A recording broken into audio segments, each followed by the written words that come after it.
hari ini adalah tidak terlebih penting, tidak ada kurang pentingnya memilih pendidikan anak yang terlepas orang tua kewajiban fardu ain dengan Allah Subhanahu wa taala.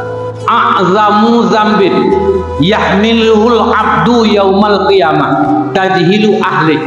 Dosa yang paling besar yang dipikul oleh orang tua nanti hari kiamat, gede-gede dosanya mak gebentuk urusi tuan yang gebentuk dosa berbentuk benda yang sehingga giyume bagi yang dosanya urang kiamat yang dosa yang paling raya, yang paling gehan, yang damai urang kiamat adalah dosa pelbagai anu lako pelbagai kurma urusi pelbagai anu tentang agama.